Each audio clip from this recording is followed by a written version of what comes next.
what's been motivating me is becoming the #1 super middleweight in the world.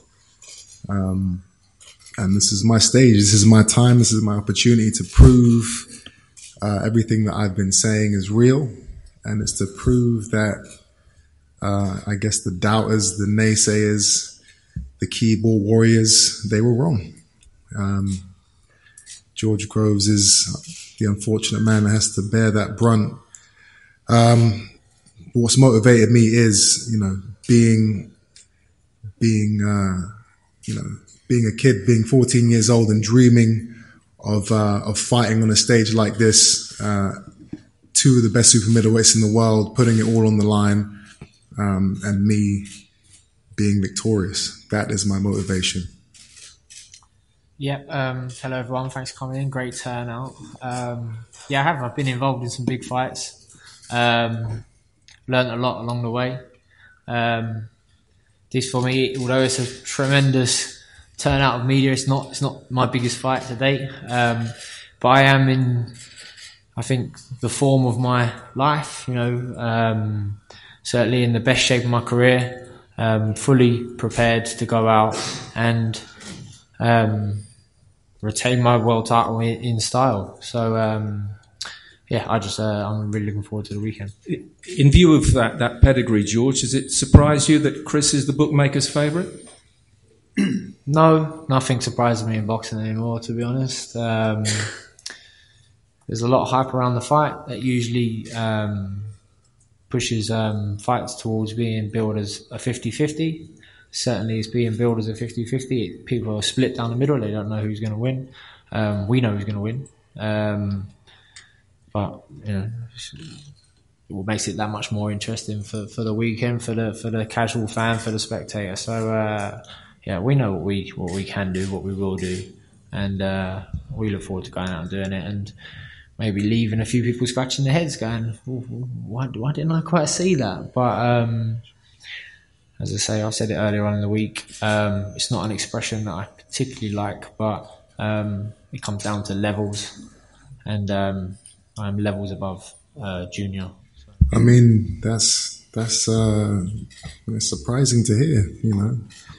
You weren't levels above me in those sparring sessions, so I don't know where this newfound confidence comes from. But the talking has been said and done now. Levels and preparation and weight. It's all really irrelevant now. We just have to get in there and perform and put everything on the line. I'm willing to do that. I don't think George is. I don't think George is fully committed to this fight. I don't think he's willing to give everything to win. I am. There's nothing that George can do that's going to stop me. Absolutely nothing. People are talking about his jab and his weight. This is it's small factors in boxing. What it comes down to is who wants it most. The same as it's always been, as every fighter is. They know that will to win. I'm winning. I'm enjoying winning. I'm world champion. I want to continue to be. So that's more than enough motivation for me to train when it's a bit cold outside or whatnot. But I've sacrificed a lot. I've been through some terrible times to get to where I am now. Desire is one thing that I know I've always had in abundance. I've been able to pick myself up from the lowest of points and now get back to the top. I'm at the top. In fact, I've never been to the top until now. I'm at the top, and I'm enjoying it. And I ain't take my eye off the ball like we are. As I say, I believe I'm in the best shape of my career. Sparring is sparring, and that was a long time ago. And was it 50-50? Was it 60-40 in your favour? What was the percentage you'd give on those spars, George? In terms of levels of skill and etc., then I'm levels above you, Chris. In terms of sparring is sparring. You've got a big head guard on. If you want to bum rush me and let your hands go and try and it doesn't matter because it's sparring. You can try and do that in a fight, and there will be a difference because I'm taking it that much more seriously. But you said that I'm not legitimate and that I'm not on your level and I'm a gimmick. You call me a gimmick. so I'm just wondering if you could put a percentage on that sparring. I mean, if it was 50-50, or even if it was 60-40 in your favor, then surely I'm not the gimmick. Surely I'm the real deal if I'm staying in there with you at such a young age that I was. Young age being a year younger than me. Well, inexperienced. I was a novice compared to you at the time. I was a novice compared to where I am now. I still think you're a novice, to be fair. I don't see anything in your style that really makes you an expert in the game. You have a belt, but, the man you beat to get that belt, I do not rate at all. You've said publicly that you believe he's a better fighter than me, which is, that's an embarrassing statement, in my opinion. And any boxing aficionado will agree. Hold on to that belt tightly for the next couple of days, man. Sleep with it, hold it close, and enjoy the rest of your time with it, because it's coming home with me on Saturday. I came here today because I don't really need to get engaged with Eubank too much, because Junior is Junior. Like, he's flapping already. He's talking. He's reverting back to sparring. He is a cliche. He is a gimmick. And I've been here. I've done this many, many times. This is just another step along my journey. I'm in great shape. I'm ready to go out and do a proper number on him Saturday night. I think it's plain to see that is ludicrous. And, if anything, I think you would love to be me. You would love to be in my position. You would love to have the Instagram followers and the style. You're even wearing the same suit I wore when we had our first face-off after your fight. You're I do think you're. I think you're jealous. I think you're jealous, George. You're in big trouble. You're in big trouble, my friend. I saw that. I remember that. You're like the suit that you wore when you stepped in the ring, yeah? Yeah, it didn't look like the same color, the same style of suit. Same you're style. Wearing it today.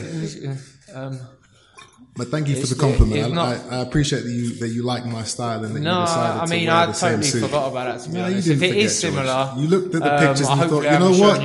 I'm going to wear that suit for myself one day, and now you're wearing it in this press conference. I've worn this suit before. Maybe you saw me wear this suit and you thought, I'm going to go out and get the same suit. George. Not the same suit, but a similar suit. I appreciate the compliment.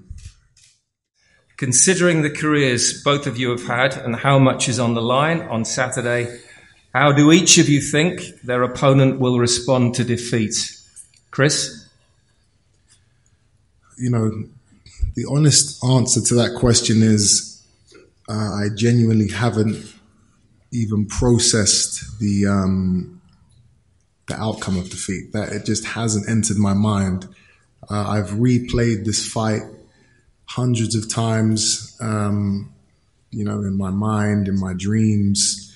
I visualized George getting knocked out and I'm standing over him. I visualized the referee stopping the fight. I visualized Shane waving the towel and throwing it in.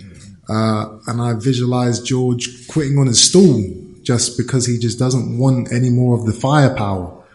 Not once have I ever visualized myself losing and having to make a speech or whatever. I'm a winner. I don't lose. I don't think about losing. But going back to the question, how do you think your opponent will respond to defeat? That was the question. My opponent? Oh, okay. In that case,